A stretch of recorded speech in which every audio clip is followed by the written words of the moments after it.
त्यामुळे तिथे मग मी सावध झालो की हे जर असंच सुरू राहिलं तर आपण कुठेच पोहोचणार नाही. आपला वेळ, आपलं करिअर, आपला पैसा असाच खर्च होत राहील आणि हाती काही लागणार नाही. आणि दुसरं की ज्याच्या आधारे, ज्याच्या आज्ञा पाळून आपण प्रवास करतोय तो गुरु खरा आहे का, त्याची परख केली. बरोबर. की एखाद्याला परमेश्वर मिळाला आहे, मोक्ष मिळाला आहे, तर तो कसा असायला हवा. मग त्याची एक ढोबळ व्याख्या भगवान श्रीकृष्णाने दिलेली आहे की तो स्थितप्रज्ञ असतो. स्थितप्रज्ञ. स्थितप्रज्ञ म्हटलं अशा पुरुषाला की ज्याची प्रज्ञा स्थिर झाली आहे, विवेक स्थिर झालाय त्याचा, की ज्याला ना अति सुख होत आहे ना अति दुःख होत आहे, त्याचं मन अकंप झालेलं आहे, जो हादरत नाही कोणत्या स्थिर झालेला. म्हणजे ज्याने एखादं वाईट बातमी ऐकली तरी तो खूप व्यथित होत नाही आणि एखाद्याच्या आनंदाची बातमी ऐकली तर तो खूप हर्षितही होत नाही. तो बॅलन्स असतो, त्याला स्थितप्रज्ञ म्हटला. बरोबर. तर स्थितप्रज्ञ आहे का बा आपला गुरु. मी चेक केलं, परखलं, तर तो स्थितप्रज्ञ ह्या व्याख्येत बसला नाही. कसं चेक केलं तुम्ही. ते मी बरंच व्यक्तिगत लेवलवर चेक केलं की जो एक असतं की ह्या माणसाला राग येतो का, तर चिडचिड करताना मी पाहिलंय त्यांना, चिडचिडही करतो सामान्य माणसासारखा. दुसरं की जर तुम्हाला परमेश्वराची प्राप्ती झाली आहे, त्याला म्हटलं जातं की तो त्या आनंदाची कोणत्याच भौतिक आनंदाशी तुलनाच होऊ शकत नाही. म्हणजे कितीतरी हजारो, लाखो, करोडो पटीने असा मोठा तो आनंद म्हटला जातो ईश्वर प्राप्तीचा. जर इतका मोठा आनंद प्राप्त झालेला आहे तर त्याला छोट्या मोठ्या आनंदाची अटॅचमेंट उरायला नको. कम्फर्टची त्याला तेवढी उरणार नाही ना, कारण तो उच्च आनंदात स्थापित झालेला आहे. पण जर त्या माणसाला चालायला कार्पेट लागतं आहे, बसायला मऊ गादी लागते आहे, AC लागतो आहे, पंखा लागतोय, पद्धतशीर सगळं लागतं आहे, त्याला लक्झरियस कार पाहिजे आहे, त्याला टाइम टू टाइम स्वच्छ पाणी, जेवण सगळं पाहिजे आहे, तर त्याला स्थितप्रज्ञ कसं म्हणता येईल. दुसरी व्याख्या केली जाते की तो अहंकार रहित होतो. म्हणजे त्याला त्याचा अहम उरत नाही की म्हणजे मी काहीतरी आहे, व्यक्ती आहे किंवा मी कुणातरी पेक्षा सुपेरियर आहे, असं त्याला ती जाणीव उरत नाही, अशी त्या स्थितप्रज्ञ व्यक्तीची व्याख्या केलेली आहे. तसं असतं तर ह्या व्यक्तीला अहंकार नसायला हवा होता. अहंकार नसलेली व्यक्ती कशी असते.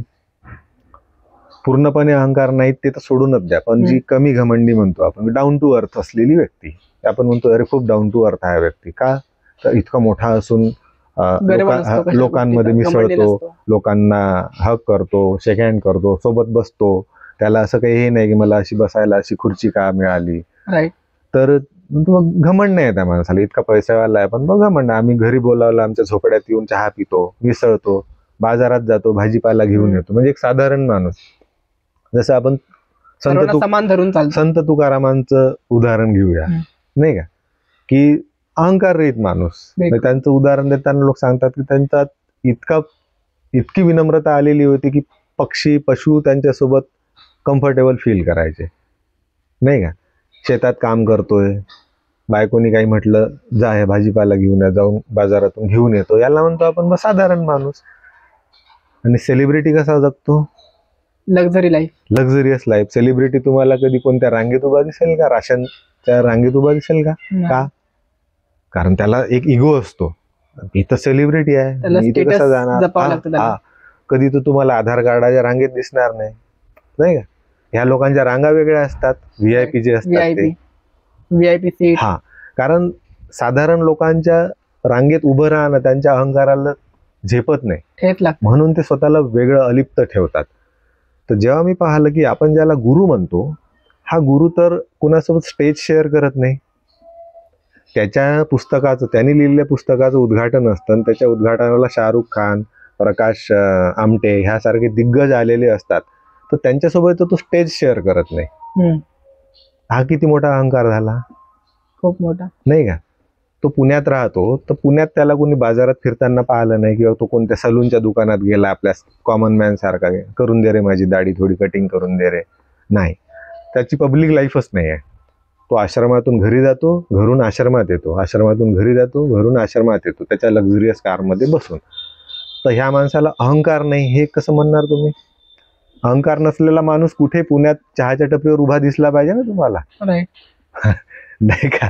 जर जर उद्या चालून नागपुरात मेडिकल चौकात शाहरुख खान उभा राहून चहा पिताना दिसला तुम्हाला, तर तुम्ही काय म्हणाल? इतका मोठा व्यक्ती आहे, पण यार अहंकार नाही, घमंड नाही, डाऊन टू अर्थ आहे. राईट.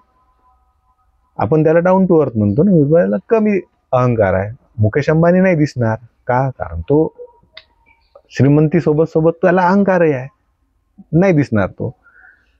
तर तसंच ह्या गुरुला मी परखून बघितलं की ह्याची तर सगळी राहणी जी आहे ती एखाद्या सेलिब्रिटी सारखी आहे, तर ह्याला आपण अहंकार रहित आहे असं का बरं गृहीत धरलं? तर तसा प्रचार केला जातो की यांचा अहंकार नष्ट झालाय.